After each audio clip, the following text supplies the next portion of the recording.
Flying Scotsman and my brothers were all green, explained Gordon one night in the shed. It was all very well in its way, but now I prefer my blue. It makes me different, you see, and that's very suitable for an important engine like me. The engines in our old line used to be blue, remembered Donald, but nae sae dark as we are. Dougie and me never were though, we had to be black. I like my green too, agreed Henry. I'd hate to be red like James. People would think I was a fire engine.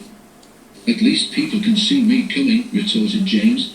I don't disappear into the background like some engines I could mention.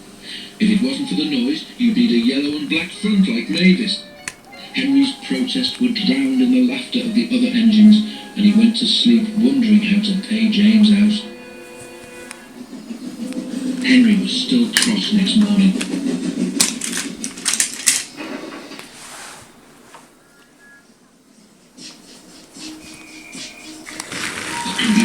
What can be wrong, wondered the coaches anxiously as Henry pulled noisily away from the hill station. Do come along, Henry snorted impatiently. They had a fast run, but it didn't improve Henry's temper. He bumped the coaches when we reached the end of the line, and again when he backed onto them for the return journey. He simmered angrily on the arm and fastened the coupling. No one noticed a rattle from beneath Henry's footplate as he snorted away.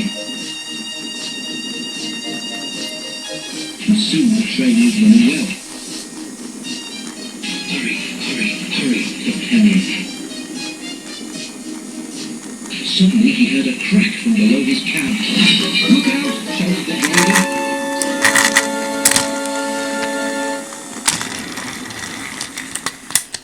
We must drop Henry's fire, said the driver urgently. It will be dangerous to let him boil dry now that we can't get more water from the tender. The fireman agreed. Sorry, old boy, he said to Henry, just when we got it going nicely too. But if you hadn't banged about so much, you wouldn't have broken your tender coupling. While the fireman dealt with the fire, the driver went back to tell the signalman what had happened. When he returned, he found Henry completely hidden in a huge cloud of black smoke which billowed from beneath his cab. Henry's tire set the sleepers alight, he spluttered. You stay here. I'm going to phone the fire brigade. The driver eased Henry clear of the blaze, and then Edward came to take his train on. Henry felt most uncomfortable. Workmen made Henry a temporary coupling. They rejoined him to his tender, and then the driver and fireman lit a new fire and drove him gently home.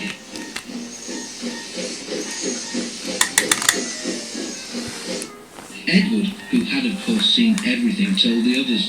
They were careful what they talked about that night. As for Henry, he was touchy on the subject of fires for some time afterwards.